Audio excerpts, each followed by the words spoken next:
الحمدللہ ہم آج ماہ رمضان المبارک کے سب سے پہلے جمعہ میں داخل ہو چکے ہیں۔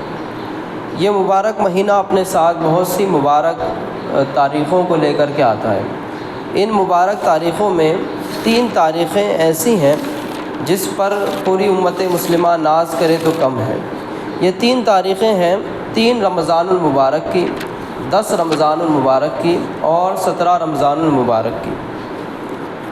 ان 3 تاریخوں میں ہم دیکھتے ہیں کہ اسلام کی 3 عظیم خاتون، 3 عظیم مائیں، 3 عظیم ہستیوں کا یوم وصال ہے۔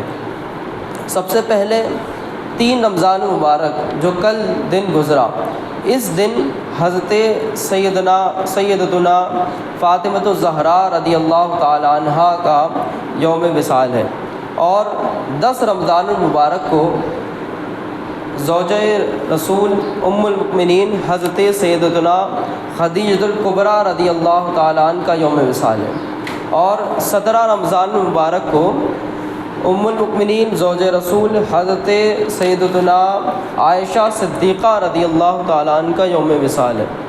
تو یہ 3 عظیم تاریخیں رمضان المبارک میں آتی ہیں، اور پوری دنیا میں دیکھا جاتا ہے یہ 3 تاریخیں جو ہیں وہ ادب و احترام کے ساتھ دیکھی جاتی ہیں، ادب و احترام کے ساتھ منائی جاتی ہیں، اور ادب و احترام کے ساتھ ان 3 ہستیوں کی بارگاہ اقدس میں خراج عقیدت پیش کیا جاتا ہے۔ لیکن چونکہ رمضان المبارک میں اور بھی بہت سی باتیں ہیں کرنے کو، بہت سے اور واقعات آئیں گے، جیسے کہ یوم بدر آئے گا 17 رمضان المبارک، حضرت علی المرتضیٰ علی بن ابی طالب رضی اللہ تعالیٰ عنہ کا یوم وصال آئے گا، فتح مکہ آئے گا 20 رمضان المبارک کو۔ تو یہ بھی بہت اہم واقعات ہیں جس پر الگ سے کسی جمعہ جو ہے اس کی نسبت سے گفتگو ہو سکتی ہے۔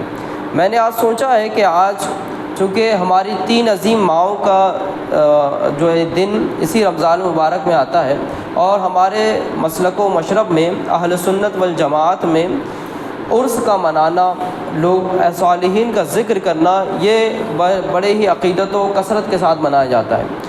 ہمارے ہاں صحابہ کرام رضوان اللہ تعالیٰ علیہ مجمعین کا تذکرہ اب ادھر باضابطہ ان کے عرس کے دنوں میں ہو رہا ہے، ورنہ ہم پچھلے سالوں میں دیکھتے تھے کہ صرف اور صرف اولیاء کرام کا، اور اولیاء کرام میں بھی جو مشہور اولیاء کرام تھے ان کا تذکرہ ہوتا تھا۔ لیکن اب الحمدللہ ہم میں یہ شعور جاگا ہے کہ ہم اپنے صحابہ کرام اہل بیت اعظام کا تذکرہ جو ہے وہ کثرت سے کرتے ہیں۔ تو انہی مناسبتوں سے میں نے اپنے خطبہ میں ایک آیت کو پڑھا ہے۔ اس آیت میں تو یہ سورہ احزاب ہے، پارہ نمبر 22 ہے، اور بڑی ہی عظیم صورت ہے۔ اس صورت میں نے غور کیا ہے کہ بہت سی ایسی آیتیں، بہت سی ایسے فضائل و کمالات موجود ہیں جو اسی صورت میں ملتی ہیں، دوسری کسی صورت میں نہیں ملتی۔ ایک تو یہ 3 آیتیں جو میں پڑھ رہا ہوں، اور دوسری وہ آیت جو ہم درود شریف کے متعلق پڑھتے ہیں، ان اللہ و ملائکتہ یصلون علی النبی یا ایھا الذین آمنوا صلوا علیہ وسلموا تسلیما، اللہم صلی وسلم وبارک علی سیدنا محمد وعلی آلہ وصحبہ تسلیما کثیرا کثیرا۔ جب بھی یہ آیت کریمہ پڑھی جائے، مسلمانوں پر لازم و ضروری ہوتا ہے کہ حضور رحمت عالم صلی اللہ علیہ وسلم پر درود پاک پڑھیں، اس وجہ سے کیونکہ اس میں درود شریف پڑھنے کا جو ہے وہ حکم دیا گیا۔ اب ہم اپنے اصل موضوع پر آتے ہیں کہ ہماری 3 عظیم ماؤں کا جو ہے وہ تذکرہ ہونا ہے، تو ہم یہ تذکرہ خود قرآن پاک سے کرتے ہیں کہ قرآن پاک ہماری عظیم ماؤں کے متعلق کیا کہتا ہے، اور ازواج مطہرات اور خصوصاً کے ساتھ سیدہ کائنات سیدہ نساء اہل جنہ حضرت سیدتنا فاطمۃ الزہرا رضی اللہ تعالیٰ عنہا کے متعلق قرآن شریف کیا کہتا ہے۔ تو سورہ الاحزاب ہے، پارہ نمبر 22 ہے، آیت نمبر 32 اور 33 ہے، 2 آیتیں۔ اللہ تعالیٰ قرآن پاک میں ارشاد فرماتا ہے کہ اے نبی کی بیویوں، تم اور عورتوں کی طرح نہیں ہو، اگر اللہ سے ڈرو تو بات میں ایسی نرمی نہ کرو کہ دل کا روگی لالچ کرے۔ یہ آیت شروع ہو رہی ہے ازواج مطہرات کی شان بیان کرتے ہوئے، قرآن شریف کہتا ہے کہ اے نبی کی بیویوں، ہم آج نبی کی دو عظیم بیویوں کا، ہماری دو عظیم ماؤں کا تذکرہ کر رہے ہیں۔ یہ حضرت خدیجہ الکبریٰ رضی اللہ تعالیٰ عنہ اور حضرت عائشہ صدیقہ رضی اللہ تعالیٰ عنہ، ایک نبی علیہ الصلوۃ والسلام کی سب سے پہلی زوجہ ہیں اور ایک نبی علیہ الصلوۃ والسلام کی سب سے آخری اور چھوٹی زوجہ ہیں، حضرت خدیجہ الکبریٰ رضی اللہ تعالیٰ عنہ اور حضرت عائشہ صدیقہ رضی اللہ تعالیٰ عنہ۔ تو قرآن شریف فرماتا ہے کہ اے نبی کی بیویوں، تم اور عورتوں کی طرح نہیں ہو۔ تو ازواج مطہرات کی جو شان ہے یہ اور عورتوں سے بڑی جدا ہے۔ ایک ان کی شان یہ ہے کہ یہ رسول اعظم صلی اللہ تعالیٰ علیہ وسلم کے نکاح میں تشریف لائیں، اور اس وجہ سے جب آقا کریم صلی اللہ تعالیٰ علیہ وسلم سے ان کی نسبت ہو گئی تو اب اصول یہ ہے، اسلام کا، شریعت کا اصول یہ ہے کہ اگر کوئی مرد انتقال کر جائے تو اس کی عورت عدت گزار کر کے دوسرے مرد سے شادی کر سکتی ہے، نکاح کر سکتی ہے۔ لیکن یہ رسول اعظم صلی اللہ تعالیٰ علیہ وسلم کا اور ازواج مطہرات کا خاصہ ہے کہ رسول اللہ صلی اللہ علیہ وسلم کے انتقال ظاہری فرمانے کے بعد بھی ازواج مطہرات پر دوسرا نکاح کرنا حرام ہے۔ علماء نے اس کی بڑی حکمتیں بیان فرمائی۔ ایک حکمت جو ہمارے عقیدے میں ہے وہ یہ ہے کہ اللہ کے رسول صلی اللہ تعالیٰ علیہ وسلم فرماتے ہیں انما حرم علی الارض ان تاکل اجساد الانبیاء فنبی اللہ حی یرزق۔ اللہ تعالیٰ نے زمین پر حرام کر دیا ہے کہ انبیاء کے جسموں کو کھائے۔ سن لو، اللہ کے انبیاء زندہ ہیں اور انہیں رزق دیا جاتا ہے۔ تو زندہ ہے واللہ، تو زندہ ہے واللہ، میری چشم عالم سے چھپ جانے والے۔ تو انبیاء کرام اپنی قبروں میں زندہ ہیں، اسی وجہ سے ان کی ازواج پر جو ہے دوسرا نکاح حرام ہے۔ یہ انبیاء کرام کی ازواج اور خصوصاً رسول اعظم صلی اللہ علیہ وسلم کی ازواج مطہرات کا خاصہ ہے۔ اسی اور ایسے بہت سے خاصے ہیں کہ جن کا شوہر خود ناقہ نامدار صلی اللہ علیہ وسلم ہو، ان کی شان کیا ہوگی؟ ان کی شان تو نرالی ہوگی۔ اور جن کے بطن میں اللہ کے رسول صلی اللہ علیہ وسلم کی نسلیں پروان چڑھیں اور ان سے اللہ کے رسول صلی اللہ علیہ وسلم کی نسلیں آباد ہوئی اور ان سے پوری دنیا میں سعادت پھیلے، ان کی شان تو نرالی ہوگی۔ تو انہی ازواج کے متعلق قرآن شریف کہتا ہے کہ اے نبی کی بیویوں، تم اور عورتوں کی طرح نہیں ہو۔ لیکن یہاں یہ شان جب بیان کر دی تو ایک حکم بھی دیا، ایک نصیحت بھی فرمائی کہ حالانکہ تم اور عورتوں کی طرح نہیں ہو، لیکن اگر اللہ سے ڈرو تو بات میں نرمی کرو۔ ایک تو ہو گیا کہ آپ کی شان بیان ہو گئی، آپ کی نسبت بیان ہو گئی کہ آپ اور عورتوں کی طرح نہیں ہو، لیکن دوسری بات جو فرمائی کہ اگر تم اللہ سے ڈرو، اگر تم اللہ سے ڈرو تو بات کرنے میں نرمی نہ کرو۔ یہ بات میں پہلے بھی بتا چکا ہوں کہ ہماری عورتوں کو اس آیت سے اور ازواج مطہرات اور سیدہ کائنات کی زندگی سے سبق لینا ہے کہ ہماری عورتیں آج جب بات کرتی ہیں تو نرمی سے کرتی ہیں۔ اجنبیوں سے جب بات کرتی ہیں، جبکہ شوہر سے بات کریں، بیٹوں سے بات کریں، بھائیوں سے بات کریں تو تلخ روی اختیار کرتی ہیں، لیکن اجنبیوں سے جب بات کرتی ہیں تو بالکل نرمی سے کرتی ہیں اور ایسے کرتے ہیں کہ سامنے والے کا جو ہے دل ان کی طرف آ جائے۔ یہ جو فتنے ہوتے ہیں میں پہلے تفصیل میں بتا چکا ہوں، اس کا موقع نہیں ہے، لیکن قرآن کہتا ہے اتنی شان ہونے کے باوجود بھی تم جب اجنبیوں سے بات کرو گے، حالانکہ اگر آپ کے شوہر کا ظاہری انتقال بھی ہو جائے تو نکاح آپ پر حرام ہے، آپ دوسرا نکاح کر ہی نہیں سکتی، پھر بھی کہا جا رہا ہے، اور آپ پوری امت کی مائیں ہیں۔ اپنی ماں کے بارے میں تو کوئی بیٹا ایسا نہیں سوچ سکتا، برا خیال نہیں کر سکتا، لیکن احتیاط یہ ہے کہ اللہ کے رسول کی ازواج سے فرمایا گیا کہ تم جب بات کرو تو بات میں نرمی نہ کرو تاکہ دل کا روگی لالچ کرے۔ ہاں، عورتیں یہ کہتی ہیں کہ پردہ تو دل میں ہوتا ہے۔ میں آج یہی پیغام دینا چاہتا ہوں مردوں کو، اس لیے کیونکہ آپ جا کر کے عورتوں کو بتائیں گے، عورتوں تک دین پہنچانا یہ مردوں کی ذمہ داری ہو گئی ہے۔ اب ہر جگہ عورتوں کے لیے یہ جمعہ کے خطابات اور اجتماعات تو نہیں ہو سکتے، ہر مرد پر لازم ہے کہ اس کے گھر میں جتنی عورتیں ہیں انہیں دین کی بات بتائے۔ اگر آپ نہیں بتائیں گے تو مولانا صاحب آپ کے گھر جا کے تھوڑی بتائیں گے۔ حضرت رابعہ بصریہ رضی اللہ تعالیٰ عنہ اور حضرت خواجہ حسن بصری رضی اللہ تعالیٰ عنہ کے متعلق کسی نے عرض کیا تھا کسی صوفی بزرگ سے کہ اے صوفی بزرگ، آپ بتائیں کہ اگر پڑھنے والا حسن بصری ہو، اپنے وقت کا امام، حضرت مولا کائنات کا خلیفہ و شاگرد حسن بصری، اور پڑھنے والی اگر رابعہ بصریہ ہو، اپنے وقت کی قلندر اعظم، اپنے وقت کی ولیہ، جن کی تقویٰ و طہارت کی گواہی دیتے ہیں لوگ، جن کی تقویٰ و طہارت کی قسمیں اٹھاتے ہیں، اگر پڑھنے والا حسن بصری ہو اور پڑھنے والی رابعہ بصری ہو اور پردے کا ماحول ہو، تو کیا یہ پڑھ سکتے ہیں؟ تو اس صوفی بزرگ نے کہا تھا کہ نہیں پڑھ سکتے، چونکہ دونوں کے پاس نفس ہے اور شیطان کبھی بھی بہکا سکتا ہے۔ قرآن کہتا ہے ایک مرد اور ایک عورت تنہائی میں کبھی بھی ایک ساتھ نہ بیٹھیں۔ قرآن نے زنا کے تمام دروازے بند کر دیے تھے، تو اسی لیے فرمایا عورتوں کو کہ تم جب بات کرو تو ایسی بات کرو اجنبی سے کہ اس کا دل تمہاری طرف مائل ہی نہ ہو پائے، ایسی بات کرنی ہے۔ پھر آگے فرمایا ہاں اچھی بات کہو، ایسا بھی نہیں ہے کہ اجنبی سے آپ تو توڑاک کریں اور گالی گلوچ کریں، اچھی بات ادب کے دائرے میں، لیکن جو لہجہ ہوگا، جو لہجے میں کھنک ہوگی، وہ مسلم عورتوں والی ہوگی، وہ فحاشہ اور رقاصہ والی نہیں ہوگی کہ ہنس کے بات کر رہی ہیں اور طرح طرح کے جو ہے وہ نخرے دکھا رہی ہیں۔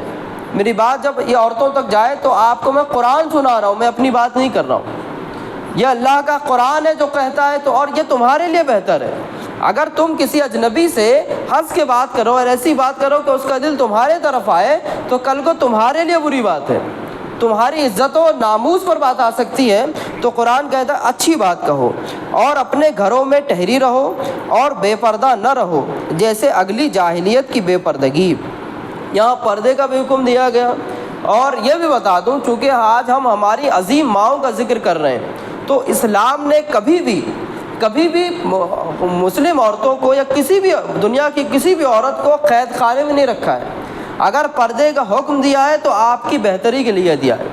آج ہم دیکھتے ہیں بڑے بڑے منسٹر لوگ جب کہیں کوئی ناخوشگوار واقعہ ہوتا ہے، عصمت دری کا یا ریپ کیس ہوتا ہے، تو لوگ یہ بیان دیتے ہیں کہ یہ تو عورتوں کی غلطی ہے کہ انہوں نے کپڑا اچھا نہیں پہنا تھا۔ آج باضابطہ منسٹر لوگ اور اہل اقتدار اور پولیس والے یہ بیان دیتے ہیں کہ رات کو کیا ضرورت تھی گھومنے کی۔ تو جو اسلام نے 1400 سال پہلے بتا دیا تھا، آج تم اسے وہیں پر آئے ہو، جہاں سے ہم نے شروع کیا تھا، آج تم 1500 سال کے بعد وہیں آئے ہو۔ ہم نے اسی لیے عورتوں کو کہا تھا کہ آپ کی عزت، آپ کی ناموس ضروری ہے، اور آپ اگر اپنی عزت کا خیال رکھیں گی تو دوسرا رکھے گا۔ Give and take respect. اگر آپ اپنے جسم کی عزت نہیں کرتے، اس کا نمائش کرتی ہیں، تو پھر لوگ تو دیکھیں گے، یہ دیکھنے کی چیز ہے، لوگ دیکھیں گے۔ تو مردوں سے جو کہا جاتا ہے کہ آپ کی نظروں کو نیچے رکھنا، یہ قرآن کا حکم ہے۔ جو زمانہ آج کہہ رہا ہے کہ مردوں کو اپنی حیا کا خیال کرتے ہوئے آنکھیں نیچی رکھنی، یہ بھی قرآن کہتا ہے۔ اسی سورۃ الاحزاب میں جب پردے کا حکم ہوا تو عورتوں سے کہا گیا کہ تم اپنے جو ہے جسموں کو پردے میں رکھو، اور مردوں سے کہا گیا کہ یرضعن ابصارہن، کہ تم اپنی آنکھوں کو نیچی رکھو۔ غلطی سے اگر ایک بار کسی عورت پر غیر محرم پر نظر پڑ جائے تو ٹھیک ہے، لیکن دوبارہ اگر پڑ جائے تو گناہ ہے۔ تو مردوں سے بھی اسلام نے کہا پردہ کرنا ہے، پردہ صرف عورتوں کے لیے نہیں ہے۔ یہ دونوں باتیں بتانی ضروری ہے کہ پردہ جہاں عورتوں کو کہا گیا وہاں مردوں کو بھی کہا گیا، اور یہ جو پردے کی بات ہو رہی ہے یہ عام عورتوں کی بات نہیں ہو رہی ہے، یہاں خاص قرآن خطاب کرتا ہے، یا نساء النبی، اے نبی کی بیویوں۔ تو ازواج مطہرات اور رسول اعظم صلی اللہ علیہ وسلم کی بیویوں کے متعلق اور ہماری ماؤں کے متعلق یہ کہا جا رہا ہے آپ کو پردہ کرنا ہے۔ تو ہماری مائیں، بہنیں، بیویاں یہ کہاں کی ہیں؟ ان پر تو اور زیادہ لازم آتا ہے کہ آج فتنے کے دور میں آپ کو پردہ کرنا ہی کرنا ہے۔ تو یہ اسلام کہتا ہے۔ اور آگے فرمایا کہ نماز قائم رکھو اور زکوٰۃ دو اور اللہ اس کے رسول کا حکم مانو۔ یہ کس سے خطاب ہو رہا ہے؟ اللہ کے نبی کی بیویوں سے خطاب ہو رہا ہے کہ نماز قائم رکھنا ہے، زکوٰۃ دینی ہے اور اللہ کا حکم ماننا ہے۔ آج بہت سی ہماری خواتین ہیں جو نمازوں کی پابندی نہیں کرتی، اللہ ماشاء اللہ، بہت سے ان کے مواقع ہوتے ہیں، انہیں اجازت ہے کہ وہ نماز نہ پڑھیں، روزہ نہ رکھیں، لیکن اس کے بعد جو نمازیں آپ پر فرض ہیں وہ آپ کو پڑھنی اور رکھنی ہے۔ جب اللہ نے اپنے نبی کی بیویوں سے خاص خطاب میں بھی اس کا ذکر فرمایا، ورنہ کیا کوئی مسلمان یہ سوچ سکتا ہے کہ نبی کی بیویاں نماز نہیں پڑھتی تھیں؟ لیکن خاص جب خطاب ہوا نبی کے گھر والوں سے تو فرمایا نماز پڑھو اور زکوٰۃ دو اور اللہ کا حکم مانو۔ تو یہ تمام خوبیاں ازواج مطہرات میں تھیں۔ اب اس آیت کا آخری ٹکڑا جو ہمارے بہت ہی زیادہ کام کا ہے وہ میں بیان کرتا ہوں۔ اللہ عز و جل ارشاد فرماتا انما یرید اللہ لیذھب عنکم الرجس اہل البیت ویطہرکم تطہیرا، اے اللہ تو یہی چاہتا ہے اے نبی کے گھر والوں کہ تم سے ہر ناپاکی دور فرما دے اور تمہیں پاک کر کے خوب ستھرا کر دے۔ یہ جو خطاب ہے اہل بیت کے متعلق ہے، اور میں پہلے بھی بتا چکا ہوں اہل بیت میں انبیاء کی ازواج، رسول اعظم صلی اللہ علیہ وسلم کی ازواج مطہرات بھی شامل ہیں، ورنہ ہمارے ہاں آج ایک گروپ آ رہا ہے جو بول رہا ہے کہ اہل بیت میں صرف اور صرف پنجتن ہے، اہل بیت میں جو ہے انبیاء کی رسول اعظم صلی اللہ علیہ وسلم کی ازواج مطہرات نہیں ہیں۔ یہ قرآن کا صریح انکار ہے۔ جہاں یہ آیت اہل بیت کی شان میں پڑھی جاتی ہے، اس سے پہلے کی آیت اور آیت نمبر 32 اور آیت نمبر 33 کا آدھا ٹکڑا یہ صرف اور صرف انبیاء حضرت ازواج مطہرات کی شان بیان کرتا ہے۔ تو اہل بیت میں ازواج مطہرات بھی ہیں، سیدہ کائنات بھی ہیں، حضرت مولا کائنات بھی ہیں، حسنین کریمین بھی ہیں، اور پھر اللہ کے رسول صلی اللہ علیہ وسلم کی جتنی اولادیں ہوئیں حسنی حسینی سادات وہ سارے اہل بیت میں۔ تو یہاں یہ جو نقطہ بیان ہو رہا ہے یہاں سے میں دوسری بات کرتا ہوں۔ ہم نے آج یہ بات کر رہے ہیں ہم اس لیے کیونکہ میں پہلے بتا چکا ہوں 3 رمضان المبارک یہ سیدہ کائنات، سیدہ نساء اہل جنہ، سیدتنا فاطمہ الزہرا رضی اللہ تعالیٰ عنہ کا یوم وصال ہے۔ ہمارے آقا کریم صلی اللہ علیہ وسلم کی سب سے چھوٹی شہزادی لیکن سب سے پیاری اور سب سے محبت کرنے والی شہزادی۔ ان کے علاوہ 10 رمضان المبارک حضرت سیدتنا خدیجہ الکبریٰ رضی اللہ تعالیٰ عنہ جو آقا کریم صلی اللہ علیہ وسلم کی سب سے پہلی بیوی تھی اور سب سے زیادہ آقا کریم صلی اللہ علیہ وسلم سے محبت کرتی تھی اور سب سے زیادہ آپ کا ساتھ دیا، ان کا یوم وصال ہے۔ اور پھر غالباً 17 رمضان المبارک کو حضرت عائشہ صدیقہ رضی اللہ تعالیٰ عنہ کا یوم وصال ہے۔ تو آج یہ جو عورتوں کی باتیں ہو رہی ہیں یہ صرف اس نسبت سے ہو رہی ہیں کہ ہماری 3 عظیم ماؤں کا عرس اسی رمضان المبارک میں ہے۔ جب غوث پاک کا عرس آتا ہے، خواجہ بندہ نواز، غریب نواز، نظام الدین اولیاء پاک کا عرس آتا ہے تو ہم بڑی جو ہے وہ تو اس کو احتشام سے مناتے ہیں، لیکن ہمیں چاہیے کہ ہم اپنے ان اولیاء کرام کے ساتھ اپنی ان عظیم ماؤں کا ذکر کریں، ان کی جو ہے تاریخ کا ذکر کریں، سوانح حیات کا ذکر کریں، اپنی عورتوں کو کہیں کہ ہمارے لیے جو رول ماڈل ہے وہ کسی فلم سٹار نہیں ہے، وہ کوئی گانا بجانے والی کوئی فائزہ رقاصہ ہماری کوئی جو ہے وہ آئیڈیل اور اسٹار نہیں ہے، ہماری جو رول ماڈل ہے وہ یہ عظیم مائیں ہیں ہماری۔ تو سیدہ فاطمہ الزہرا رضی اللہ تعالیٰ عنہ کے متعلق آقا کریم صلی اللہ تعالیٰ علیہ وسلم ارشاد فرماتے ہیں کہ فاطمہ بضعۃ منی، فاطمہ جو ہے وہ میرے جگر کا ٹکڑا ہے۔ جو سیدہ فاطمہ رضی اللہ تعالیٰ نے آقا کریم صلی اللہ علیہ وسلم ایسے زمانے میں ایسے لوگوں کے بیچ بول رہے ہیں جس زمانے میں بیٹیاں جو ہے وہ زندہ درگور کر دی جاتی تھی، بیٹیوں کو رکھنا یہ عرب میں جو ہے وہ شرم اور باعث عار سمجھا جاتا تھا۔ It was very humiliating to them. It was very humiliating to them. وہ اپنے لیے بہت ہیوملیشن اور بہت ہی جو ہے وہ شرمندگی محسوس کرتے تھے کہ بیٹیاں ہمارے گھر میں، داماد ہمارے گھر میں آئے۔ ایسے پرفتن ماحول میں میرے آقا کریم صلی اللہ علیہ وسلم فرماتے ہیں کہ فاطمہ میری جگر کا ٹکڑا ہے، اور آقا کریم صلی اللہ علیہ وسلم کا یہ عمل صالح تھا۔ یاد رکھیں آقا کریم صلی اللہ علیہ وسلم نے ارشاد فرمایا تھا کہ تم میں بہترین وہ ہے جو اپنے گھر والوں کے لیے بہتر ہے، اور میں اپنے گھر والوں کے لیے سب سے بہتر ہوں۔ آپ باہر بڑے علامہ، بڑے فہامہ، بڑے مفتی ہوں گے، آپ باہر بڑے تاجر ہوں گے، آپ باہر بڑے سیٹ ہوں گے، لیکن اگر آپ کا رویہ آپ کے گھر میں اچھا نہیں تو باہر آپ کا کوئی معاملہ نہیں۔ ہم نے ایسے بڑے بڑوں کو دیکھا ہے، باہر لوگ ان کے ہاتھ پیر چومتے ہیں، ان کے آگے جو ہے وہ سجدہ بھی کر لیتے ہیں، لیکن گھر میں ان کی کوئی عزت نہیں ہوتی ہے۔ وہ اس وجہ سے ہوتی ہے گھر والوں کو آپ نے ٹائم نہیں دیا۔ آج سب سے بڑا فتنہ اسی لیے ہوتا ہے جو میاں بیوی میں جھگڑے ہوتے ہیں، باپ بیٹے میں جھگڑے ہو رہے ہیں، ماں بیٹی میں جھگڑے ہو رہے ہیں، ایک دوسرے کو ٹائم نہیں دے پا رہے ہم لوگ۔ سارا وقت گھر میں رہتے ہیں تو موبائل ٹی وی میں گزر جاتا ہے، باہر رہتے ہیں تو باہر کا تو معاملہ ہی الگ ہے۔ تو آقا کریم صلی اللہ تعالی وسلم کے پاس جب سیدہ فاطمہ الزہرا رضی اللہ تعالیٰ تشریف لاتی تو آقا کریم صلی اللہ علیہ وسلم جو انبیاء کے بھی امام ہیں، جو بعد خدا بزرگ تو یہ قصہ مختصر، اللہ کے بعد اگر کوئی ذات ہے تو میرے آقا کریم صلی اللہ علیہ وسلم کی ذات ہے۔ جب میرے آقا تشریف فرما ہوتے اپنی مجلس میں ہوتے اور سیدہ تشریف لاتی اور تو آقا کریم صلی اللہ علیہ وسلم تاریخ الکبریٰ میں ہے کہ آقا کریم صلی اللہ علیہ وسلم اپنی جگہ سے اٹھ جاتے اور سیدہ فاطمہ کا استقبال فرماتے، سیدہ فاطمہ کے پیشانی اقدس کو بوسہ عطا فرماتے اور اپنی بیٹی کو بلا کر کے اپنی جگہ پر اپنی مسند پر بٹھاتے اور خود بازو بیٹھ جاتے تھے۔ یہ بیٹیوں سے محبت ہے۔ اگر گھر میں باپ آنے پر بیٹی دبک جائے تو یہ باپ کا کردار نہیں ہے، یہ باپ کا کردار ہے۔ باپ کو گھر میں ہٹلر نہیں ہونا ہے، باپ کو گھر میں باپ ہونا ہے۔ ٹھیک ہے، آپ کا ایک رعب ہے، آپ کا ایک دبدبہ ہے، آپ باپ ہیں، آپ گھر کے حاکم ہیں، لیکن باپ کی شفقت کا بھی تو ذکر ہے۔ جہاں ماں کی مادریت کا ذکر آتا ہے، ماں کی ممتا کا ذکر آتا ہے، وہاں باپ کی شفقت بھی ضروری ہے۔ اگر باپ نے اپنے بچوں سے شفقت نہیں کی، محبت نہیں کی، تو آگے چل کے اولادیں جو ہے وہ غدار اور باغی ہو جاتی ہیں۔ آج کیوں دیکھتے ہیں کہ باپ کی بات جو ہے بیٹا نہیں سنتا ہے؟ کیوں؟ کیونکہ باپ نے جب بیٹے کو وقت دینا تھا تو نہیں دیا، کاروبار میں رہے، آفس میں رہے، دوستوں میں رہے، ادھر ادھر۔ ماں کی ذمہ داری سمجھی باپ نے۔ میں دونوں باتیں کر رہا ہوں، جہاں میں عورتوں کی، ماؤں کی، بہنوں کی ذمہ داری کی بات کرتا ہوں، وہیں مردوں کی اور باپ لوگوں کی بھی ذمہ داری کی بات کر رہا ہوں۔ جن کے گھر میں بچے ہیں ان پر لازم ہے کہ اپنے بچوں کو وقت دیجیے، آدھا گھنٹہ، 1 گھنٹہ، 10 منٹ ہوتا کیوں کہ نہیں، اپنے بچوں کو بیٹھا لیے، بولیے بیٹا آج کیا پڑھا آپ نے اسکول میں، آپ نے کون سی سورت یاد کی۔ یہ جو دین سے بیزاری بچوں میں ہے یہ اس لیے کیونکہ پوچھتا ہی کوئی نہیں، جو پوچھتے ہیں دنیا پوچھتے ہیں۔ آپ اپنے بچوں کو بٹھائیے، سیدہ فاطمہ کا نام پوچھئے، سیدہ فاطمہ کا نام جو رکھا فاطمہ اتقم من النار، آقا کریم صلی اللہ علیہ وسلم فرماتے ہیں میں نے اپنی بیٹی فاطمہ کا نام اس لیے فاطمہ رکھا کیونکہ فاطمہ کا مطلب یہ ہوتا ہے جہنم سے آزادی کا۔ فاطمہ رضی اللہ تعالیٰ عنہ پر اور آپ کی تمام اولادوں پر جہنم حرام کر دی گئی ہے۔ کیوں؟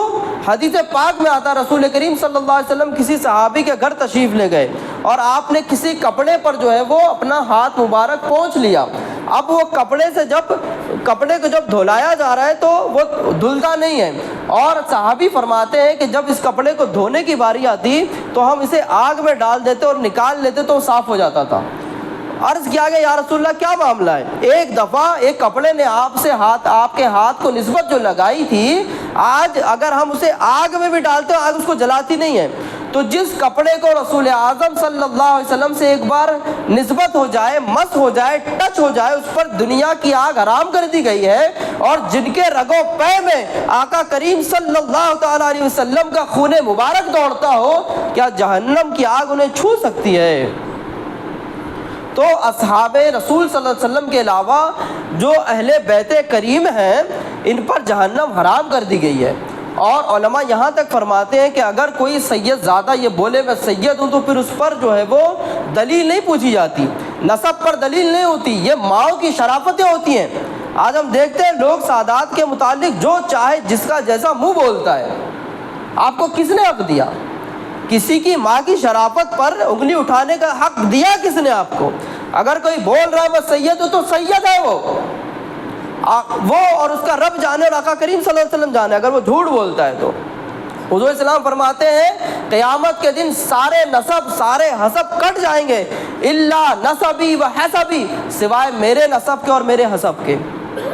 تو اگر کوئی سادات کوئی گناہ بھی کرتے ہوں، اگر وہ مسئلہ بتاتا ہوں، اگر کوئی سید زیادہ کوئی گناہ میں ملوث ہو، بظاہر گناہ کرتا ہو، اور اگر اس کا گناہ، اس کی گمراہی حد کفر کو نہ پہنچی ہو، تو علماء مسئلہ بتاتے ہیں کہ ان سادات کی جو عزت کی جائے گی وہ برابر کی جائے گی، اور جو اصلاح کی جائے گی وہ اس انداز سے کی جائے گی کہ شہزادے یا شہزادی کے پاؤں مبارک میں کوئی کیچڑ لگ گیا اور ہم صاف کر رہے ہیں۔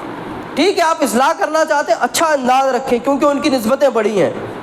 یہ وہ نسبتیں ہیں جو قیامت میں بھی کام آئیں گی جب نفسا نفسی کا عالم ہوگا۔ تو بتانے کا مقصد بس اتنا ہی ہے کہ آج کل کا دن گزرا سیدہ فاطمہ الزہرا رضی اللہ تعالی عنہا کا یوم وصال تھا۔ کتنوں نے منایا؟ کچھ لوگوں نے اسٹیٹس رکھا، لیکن ہم دیکھتے ہیں جب کسی بڑی فلم اسٹار کا برتھ ڈے آتا ہے تو ہماری ساری بچیوں کو معلوم ہوتا ہے، سارے بچوں کو معلوم ہوتا ہے۔ تو میں اس لیے بتا رہا ہوں کہ اسی ماہ مبارک میں ہماری 3 عظیم ماؤں کا جو ہے وہ یوم وصال ہے۔ ایک ہماری ماں عظیم حضرت سیدتنا فاطمہ الزہرا رضی اللہ تعالیٰ عنہ، ان عظیم ماں کے متعلق آپ اپنے گھر والوں عورتوں کو بتائیں اور انہیں بتائیں کہ ہمارے لیے جو رول ماڈل ہے وہ سیدہ فاطمہ ہیں۔ وہ ایسی رول ماڈل ہے کہ ان کے دوپٹے کو بھی آسمان نے نہیں دیکھا تھا۔ روایتوں میں موجود ہے، میں مبالغہ آرائی نہیں کرتا ہوں، روایتوں میں موجود ہے کہ سیدہ فاطمہ کے بال تو چھوڑ دیں، سیدہ فاطمہ کے دوپٹے کو بھی آسمان نے نہیں دیکھا تھا، اتنا پردہ فرماتی تھی۔ اور پردے کا اتنا خیال تھا سیدہ فاطمہ رضی اللہ تعالی عنہا کو کہ اکثر انہیں یہ تشویش رہتی، یہ پریشانی رہتی تھی کہ جب میرا انتقال ہو جائے، اب تو خیر میں زندہ ہوں، میں جتنا چاہے اپنے اختیار میں پردہ کرتی ہوں، لیکن جب میرا انتقال ہو جائے گا تو میرے جب جنازے کو لوگ دیکھیں گے، تو ہم جانتے ہیں کہ جب جنازہ اٹھتا ہے اور جب عورتیں جو ہے کفن پوش ہوتی ہیں تو ان کا جو ہے وہ نشیب و فراز دکھ جاتا ہے، یہ صاف بات ہے۔ اتنا پردہ جو ہے وہ عورتوں کے، اس لیے ایک مسئلہ بھی بتا دوں، کسی بھی عورت کا اگر جنازہ آئے تو سوائے اس کے محارم کے اس کا دیکھنا سب پر ناجائز ہے۔ ہمارے ہاں کیا ہوتا ہے، کسی عورت کا جنازہ آ گیا، نماز جنازہ پڑھ لی مسجد میں آپ نے، اب اعلان ہوا کہ جو ہے وہ دیدار کے لیے، صورت دکھانے کے لیے باری آئی ہے، 1000 بار بولا جاتا ہے جو محرم ہے، یعنی وہ لوگ جن سے ان کا نکاح حرام تھا، صرف اور صرف بھائی، بیٹا، باپ اور خاص جو رشتہ دار ہوتے ہیں جن سے نکاح حرام ہوتا ہے، وہ لوگ ہی ان کی زیارت کریں۔ اور بہتر یہ ہے کہ جب عورتوں کا جنازہ آئے تو ان کی صورت آپ گھر ہی میں دیکھ لیں، ضروری نہیں ہے کہ مسجد کے باہر ان کا صورت، ان کا جو کیا پتہ وہ ایسی عظیم ہماری بہن تھی، ہماری ماں تھی، ہماری بیٹی تھی، اس نے زندگی بھر پردہ کیا، اس کی صورت کو کبھی غیر محرم نے دیکھا نہیں تھا، اب جب اس کی روح اس کے جسم سے الگ ہو گئی ہے تو آپ اسے بے پردہ کر رہے ہیں ماحول میں۔ 1000 بار بولا جاتا ہے، جو درگور ہوتا ہے، جو فلا لوگ ہوتے ہیں وہ کھڑے ہو جاتے ہیں، ہٹتے نہیں ہیں۔ تو سیدہ فاطمہ کو بھی یہ تشویش تھی کہ جب میرا جنازہ ہوگا تو کیا مجھے جو ہے وہ پردے کا خیال رکھا جائے گا؟ تو کسی ہماری عظیم صحابیہ نے یہ مشورہ دیا کہ سیدہ، میں نے دیکھا ہے حبشہ میں ایسا ہوتا ہے کہ عورتوں کا جو جنازہ ہوتا ہے وہ ایک ڈولے میں لے جایا جاتا ہے، وہ کھلے عام نہیں لے جاتا، ہمارے یہاں جیسا ڈولا ہوتا ہے ویسے ایک ڈولے میں لے جایا جاتا ہے اور عورتوں کا جنازہ دکھتا نہیں ہے۔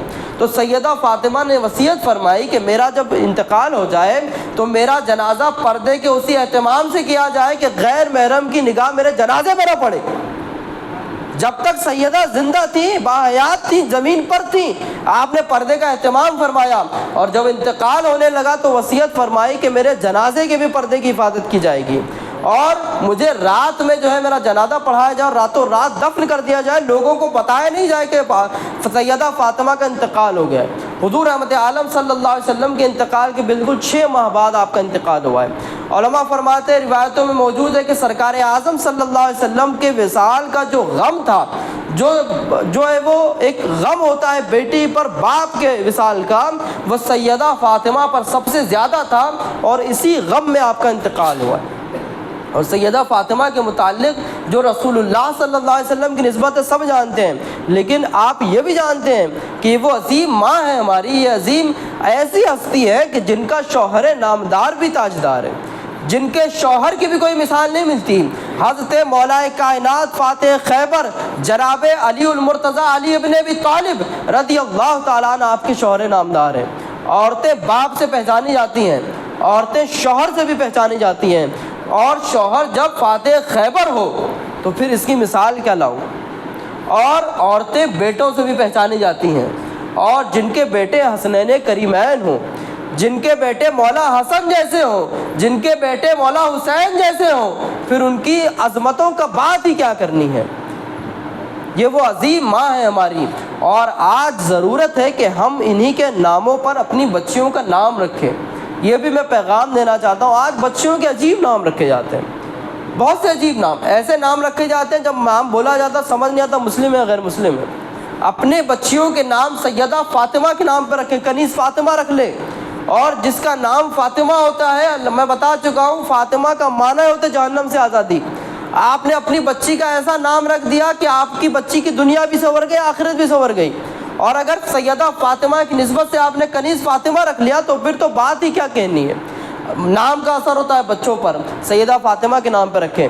ہم بتا رہے ہیں سیدہ خدیجہ الکبریٰ رضی اللہ تعالیٰ عنہ، وہ عظیم ماں ہماری کہ جن کی عمر 40 سال تھی، پھر بھی آپ نے رسول اعظم صلی اللہ علیہ وسلم کے اخلاق کو دیکھا. بھی اعلان نبوت نہیں, صرف 25 سال کی عمر ہے رسول اللہ صلی اللہ علیہ وسلم کی. ایک 25 سال کا جوان اگر 40 سال کی خاتون سے جو بیوہ ہیں, جن کے نکاح ہو چکے تھے, ٹوٹ گئے تھے, وہ بیوہ سے اگر رسول اعظم صلی اللہ علیہ وسلم نے نکاح فرمایا تو وہ میری ماں سیدہ خدیجہ الکبریٰ رضی اللہ تعالیٰ عنہ ہے.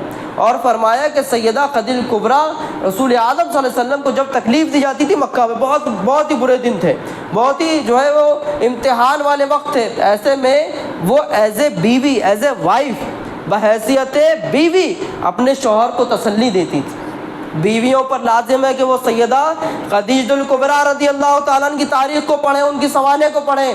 جب شوہر پر باہر کی دنیا ظلم کرتی ہے تو بیوی کو لازم ہے کہ وہ سیدہ کے اسوہ حسنہ پر عمل کرتے ہوئے شوہر کو تسلی دیں گی.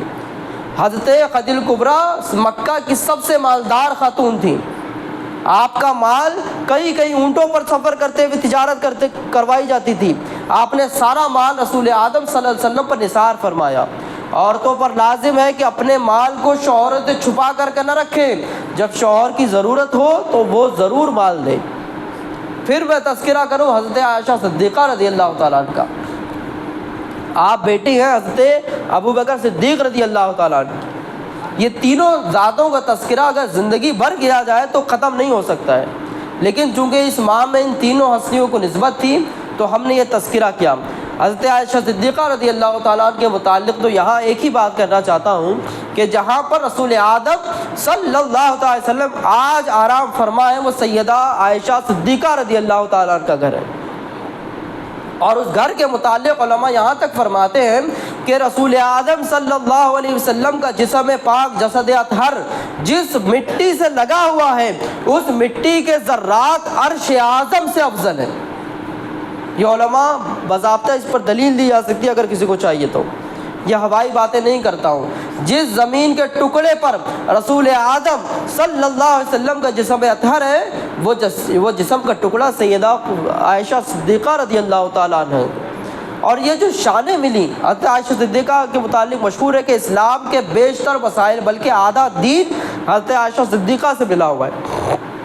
کیونکہ آپ نے بہت وقت حضور رحمت عالم صلی اللہ علیہ وسلم کی خدمت میں گزارا, بہت سے مسائل آپ نے سیکھے اور پھر امت تک پہنچایا. میں یہاں ایک بات عرض کرنا چاہتا ہوں, اسلام نے کبھی بھی عورتوں کو تجارت سے یا پڑھنے لکھنے سے منع نہیں کیا. ہمارے سامنے مثال ہے حضرت خدیجہ الکبریٰ رضی اللہ تعالیٰ عنہ جو خود تجارت فرماتی تھی. ایک تاجرہ سے میں نے آقا صلی اللہ علیہ وسلم نے نکاح فرمایا, پہلا نکاح, اور یہ وہ نکاح تھا جس نکاح میں جب تک حضرت عائشہ حضرت خدیجہ الکبریٰ زندہ تھی آپ نے دوسرا نکاح نہیں فرمایا تھا. اتنی محبت فرماتے. حضرت فاطمہ الزہرا رضی اللہ تعالیٰ عنہا بھی حضرت خدیجہ الکبریٰ رضی اللہ تعالیٰ عنہا کے بطن سے پیدا ہوئی ہیں. تو جن کی ماں خدیجہ الکبریٰ ہو اور جن کے والد رسول اعظم ہو ان کو سیدہ فاطمہ کہتے ہیں. تو ماں باپ کا تقوی بھی ضروری ہوتا ہے. آپ سوچتے ہیں میں فجر نہیں پڑھوں گا, میں روزہ نہیں رکھوں گا, میں تقوی طہارت نہیں کروں گا اور میرا بچہ جو ہے تہجد گزار ہو جائے, تو نہیں ہو سکتا ہے. باپ کو ماں کو پہلے پرہیزگار ہونا پڑتا ہے جب بچے جو ہیں وہ اچھے ہوتے ہیں. جیسا جو ہے وہ زمین ہوتی ہے ویسی کھیتی ہوتی ہے. بنجر زمین پر آپ چاہیں کہ کھیتی اگ جائے تو نہیں اگ سکتی. تو یہی میں کہنا چاہتا ہوں کہ تجارت کرنا, کام کرنا, یہ اسلام آپ کو روکتا نہیں ہے, لیکن آپ پر پردہ ضروری ہے جو آپ پر لازم ہے, آپ کے لیے بہتر ہے. تو آپ یہ بھی کر سکتے ہیں. ہمارے سامنے حضرت خدیجہ الکبریٰ رضی اللہ تعالیٰ عنہ کی مثال ہے. اور لوگ کہتے ہیں اسلام جو ہے وہ عورتوں کو پردے میں اور بند کمرے میں بند کرتا ہے. میں کہتا ہوں اسلام کی جو سب سے بڑی عالمہ تھی, عورتوں میں جو سب سے بڑی عالمہ تھی, وہ سیدہ عائشہ صدیقہ رضی اللہ تعالیٰ عنہ تھی, جن کا یوم وصال 17 رمضان المبارک ہے. آپ کے متعلق مشہور ہے کہ آپ فقیہہ تھیں اور بڑے بڑے اجلہ صحابہ کو جب کوئی بڑا مسئلہ درپیش ہوتا تو وہ اپنی ماں سیدہ عائشہ صدیقہ رضی اللہ تعالیٰ عنہ کی چوکھٹ پر جاتے اور کہتے مائی ہمیں یہ مسئلہ پیش آیا, اور سیدہ عائشہ صدیقہ اس مسئلے کو بیان فرماتی. آپ کے ایک شاگرد کا نام آتا ہے عبداللہ ابن مسعود رضی اللہ تعالیٰ عنہ. یہ اسلام میں سب سے بڑے فقہا میں ان کا شمار ہوتا ہے. فقہ حنفی سب سے زیادہ حضرت عبداللہ ابن مسعود سے جو ہے وہ منسلک ہے. تو جن کے شاگرد عبداللہ ابن مسعود جیسے ہوں, ایسے عظیم ماں کا ہم تذکرہ کر رہے ہیں۔ تو عورتوں کو پڑھنا بھی ہے، لکھنا بھی ہے، کام کاج کی ضرورت پڑے تو وہ بھی کرنا ہے، لیکن اپنی عظیم ماؤں کی اسوہ حسنہ پر عمل کرتے ہوئے، پردے کی پابندی کرتے ہوئے ہمیں کام کرنے ہیں۔ ان تین عظیم ماؤں کا ذکر ہوا کل۔ حضرت سیدہ فاطمہ الزہرا رضی اللہ تعالیٰ عنہ کا یوم وصال تھا۔ 10 رمضان المبارک کو حضرت خدیجہ کبریٰ رضی اللہ تعالیٰ عنہ کا یوم وصال ہے۔ 17 رمضان المبارک کو حضرت عائشہ صدیقہ رضی اللہ تعالیٰ عنہ کا یوم وصال ہے۔ میں گزارش کرتا ہوں آپ فاتحہ کا اہتمام کریں، اور ان عظیم ماؤں کے یوم وصال کے موقع پر آپ جو ہے وہ محافل کا انعقاد کر سکتے ہیں، کریں، لیکن کم سے کم اپنی بچیوں کو، اپنی ماؤں بہنوں کو ان کے بارے میں ضرور بتائیں۔ آپ کو موقع ہے، آپ آج یہاں آ کر کے سن لیے، آپ پر لازم ہے کہ آپ اپنی گھر کی عورتوں کو جا کر کے یہ ساری باتیں بتائیں گے انشاءاللہ۔ ایک اعلان ہے، تذکرہ بی فاطمہ الزہرا رضی اللہ تعالیٰ 6 رمضان مبارک 17 مارچ بروز اتوار کو بمقام مسجد حسینی اہل سنت والجماعت خواجہ کالونی میں یہ جلسہ ہوگا، اور اس میں جو ہے وہ حضرت ڈاکٹر الحاج شیخ شاہ محمد افضل الدین جنیدی سراج بابا صاحب قبلہ خطاب فرمائیں گے، اور سید شاہ قلی اللہ حسینی صاحب جو صدارت سرپرستی فرمائیں گے۔ گزارش کی جاتی ہے تشریف لائیں۔ ایک اعلان یہ بھی ہے کہ مدرسہ انوار القرآن جو ہمارے ایک عزیز سلیم الدین نظامی صاحب جو مسجد عمر فاروق کے خطیب و امام ہیں، آپ کا ایک مدرسہ چلتا ہے مدرسہ انوار القرآن۔ اس مدرسے کے تعاون کے لیے آپ نے گزارش کی ہے، بچے مدرسے کے موجود ہیں، بڑی محنتوں سے آپ مدرسہ چلا رہے ہیں۔ رمضان کا مہینہ ہے، 1 کے بدلے 70 دیا جاتا ہے۔ میں گزارش کرتا ہوں اپنے مسلیوں سے، اپنے سامعین سے کہ آپ ضرور اس مدرسے کا تعاون فرمائیں۔ انشاءاللہ اگلے جمعہ میں بہت سی دوسری باتیں بتائی جائیں گی۔ میں گزارش کرتا ہوں کہ جہاں آپ رمضان مبارک کا مہینہ ہے، مدارس کا اور تمام لوگوں کا خیال کر رہے ہیں، میں یہ اپنی جانب سے گزارش کر رہا ہوں، کمیٹی والوں نے نہیں بولا، آپ کو اس مسجد کو مضبوط کرنا ہے، اس مسجد کو آپ کو مضبوط کرنا ہے۔ یہاں لوگوں کو آپ خود کو بھی آنا ہے اور لوگوں کو بھی لے کر کے آنا ہے، اور آپ کو مالی تعاون بھی اس مسجد کے لیے کرنا ہے۔ یہ اعلان میں اپنی جانب سے کر رہا ہوں۔ رمضان میں ہم دیکھتے ہیں اے سیاں کھلی ہیں، فین کھلے ہیں، لوگ گھنٹہ گھنٹہ مسجد میں گزار رہے ہیں، تو اس کے اپنے خرچے ہوتے ہیں، امام صاحب کا وغیرہ خرچہ ہوتا ہے۔ میں سب سے پہلے اعلان کر رہا ہوں، اپنی مسجد کا بھی آپ کو خیال کریں گے انشاءاللہ۔ اللہ تعالیٰ سن کر کے عمل کر کے عام کرنے کی توفیق عطا فرمائے۔ جو کوئی لفظی خطا ہو اپنے حبیب صلی اللہ تعالی وسلم سے معاف فرمائے۔ وآخر دعوانا الحمدللہ رب العالمین۔